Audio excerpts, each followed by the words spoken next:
ಎಲ್ಲರೂ ಹೇಗಿದ್ದೀರಾ? ಇವತ್ತಿನ ವಿಡಿಯೋ ತುಂಬ ಇಂಟ್ರೆಸ್ಟಿಂಗ್ ಆಗಿರೋದ್ರಿಂದ ಎಲ್ಲಿ ಕೂಡ ಸ್ಕಿಪ್ ಮಾಡಬೇಡಿ. ಯಾರು ನಮ್ಮ ಚಾನಲ್ ಫಸ್ಟ್ ಟೈಮ್ ನೋಡ್ತಿದ್ದೀರಾ ಸಬ್ಸ್ಕ್ರೈಬ್ ಮಾಡ್ಕೊಳ್ಳಿ ಮತ್ತು ಪಕ್ಕದಲ್ಲಿರುವ ಬೆಲ್ ಐಕನ್ನ ಪ್ರೆಸ್ ಮಾಡಿ. ವಿಡಿಯೋ ಇಷ್ಟ ಆಗ್ತಾ ಇದೆ ಅನಿಸಿದೆ ದಯವಿಟ್ಟು ಒಂದು ಲೈಕ್ ಕೊಡೋದನ್ನು ಮರಿಬೇಡಿ. ವಿಡಿಯೋ ಸ್ಟಾರ್ಟ್ ಮಾಡೋಣಲ್ವಾ? Let's start our video. ಭಾರತೀಯ ಚಿತ್ರರಂಗದ ಚರಿತ್ರೆಯಲ್ಲಿ ಅಜರಾಮರವಾದ ಹೆಸರು, ಸಾವಿರಾರು ಹೃದಯಗಳ ಧ್ವನಿ, ಭಾರತೀಯ ಚಿತ್ರರಂಗ ಚತುರ್ಭಾಷಾ ತಾರೆ, ಅಭಿನಯ ಸೌಂದರ್ಯದ ದೇವತೆ ಇವರು ನಮ್ಮ ಬಿ ಸರೋಜಾದೇವಿ.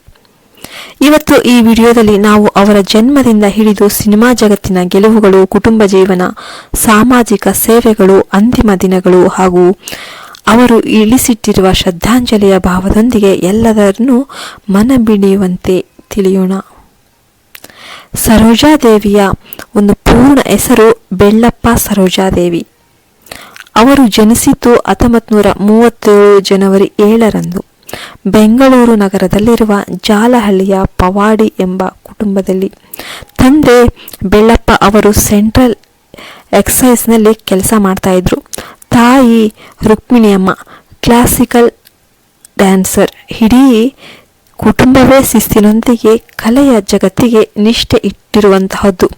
ಬಾಲ್ಯದಿಂದಲೇ ಸರೋಜಾದೇವಿಯವರಿಗೆ ನೃತ್ಯ, ಸಂಗೀತ ಹಾಗೂ ಅಭಿನಯದಲ್ಲಿ ಅತ್ಯಂತ ಆಸಕ್ತಿ ಇತ್ತು.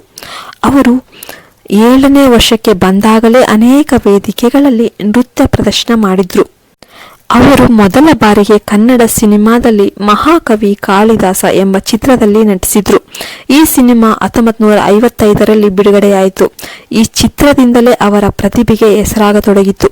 ಈ ಸಿನಿಮಾದ ಯಶಸ್ಸು ತಮಿಳು, ತೆಲುಗು ಹಾಗೂ ಹಿಂದಿ ಚಿತ್ರರಂಗದ ನಿರ್ದೇಶಕರ ಕಣ್ಣಿಗೆ ಬಿತ್ತು. ತಮಿಳು ಚಿತ್ರ ನಾಡೋಡಿ ಮಣ್ಣನ್ 1958ರಲ್ಲಿ ತೆರೆ ಕಂಡಿತ್ತು.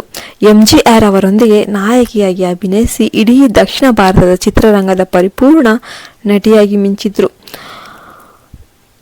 ಅವರದ್ದೇನೋ ವಿಭಿನ್ನ ಶೈಲಿ ಆಗಿತ್ತು. ಸರಳ ನಡವಳಿಕೆ, ಶುದ್ಧ ಭಾಷಾ ಉಚ್ಚಾರಣೆ, ನಾಜೂಕಿನ ಅಭಿನಯ ಮತ್ತು ಪ್ರತಿಯೊಂದು ಪಾತ್ರಕ್ಕೂ ಜೀವ ತುಂಬುವ ಶಕ್ತಿ ಅವರಲ್ಲಿತ್ತು.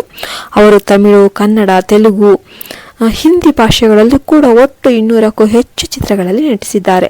ಭಕ್ತ ತುಕಾರಾಮ, ಮಯೂರ, ಮಂಗಳಸೂತ್ರ, ಸ್ವರ್ಣಗೌರಿ, ಭರತ ಮಿಲಾಪ, ಸಿರಿವೇಣು, ಹಂಸಗೀತೆ, ಸತಿಸುಮತಿ, ಶ್ರೀಮಂತದ ಹೆಸರು ಇಂತಹ ಅನೇಕ ಚಲನಚಿತ್ರಗಳು ಕನ್ನಡ ಚಿತ್ರರಂಗದಲ್ಲಿ ಅವರು ಹೆಸರು ಸ್ಥಿರಗೊಳಿಸಿದವು.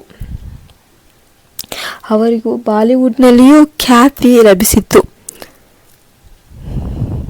ಮಿಂಬಾ ಖಾನ್, ಭರತ್ ಮಿಲಾಪ್, ಪೈಗಂಬರ್, ಶ್ರೀಮಸ್ತನ್ ಚಿತ್ರಗಳ ಮೂಲಕ ಅವರು ಹಿಂದಿ ಭಾಷೆಯ ಪ್ರೇಕ್ಷಕರ ಮನವನ್ನು ಕೂಡ ಗೆದ್ದುಕೊಂಡಿದ್ದರು. ಅವರು ಬಹುಭಾಷಾ ನಟಿಯಾಗಿ ಮೊದಲ ತಾರೆ ಎಂಬ ಖ್ಯಾತಿ ಕೂಡ ಇತ್ತು ಅವರಿಗೆ.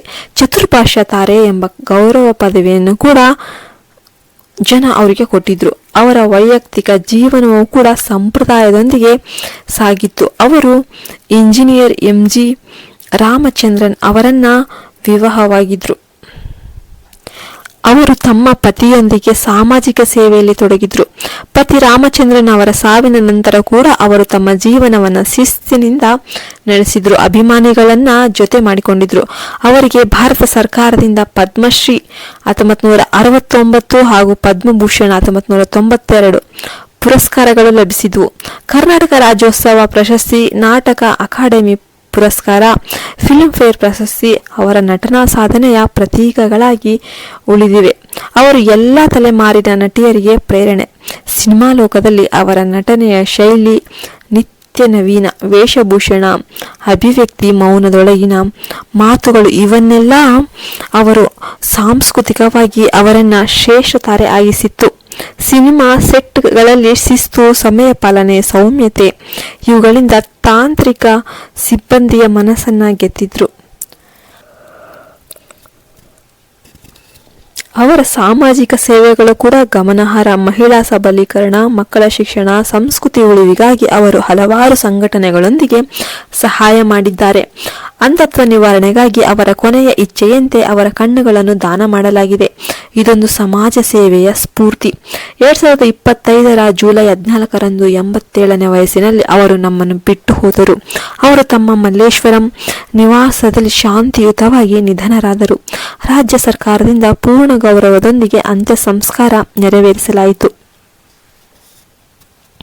CM ಸಿದ್ದರಾಮಯ್ಯ ಅವರೂ ಸೇರಿದಂತೆ ಅನೇಕ ನಾಯಕರು, ನಟರು ಮತ್ತು ನಿರ್ದೇಶಕರು ಅವರು ಮಾಡಿದ ಸೇವೆಗಾಗಿ ಅವರನ್ನ ಶ್ರದ್ಧಾಂಜಲಿ ಸಲ್ಲಿಸಿದ್ರು.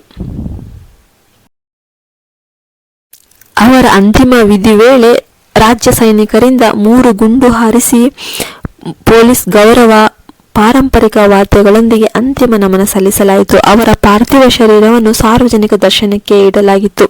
ಸಾವಿರಾರು ಅಭಿಮಾನಿಗಳು ಅಶ್ರುಭರಿತ ನಯನಗಳಿಂದ ಪ್ರಿಯ ನಟಿಗೆ ನಮನ ಸಲ್ಲಿಸಿದ್ರು. ಅವರ ಸಾವಿನ ದಿನದಿಂದಲೇ ಅಭಿನಯ ಸರಸ್ವತಿ ಎಂದೆನಿಸಲಾದ ಸರೋಜಾದೇವಿಯ ಹೆಸರು ಇನ್ಮುಂದೆ ಇತಿಹಾಸದ ಪುಟಗಳಲ್ಲಿ ರಾರಾಜಿಸಲಿದೆ. ನಾಡಿನ ಪ್ರತಿ ಹೃದಯದಲ್ಲೂ ಅವರ ಹೆಸರು ಅಜರಾಮರವಾಗಲಿದೆ.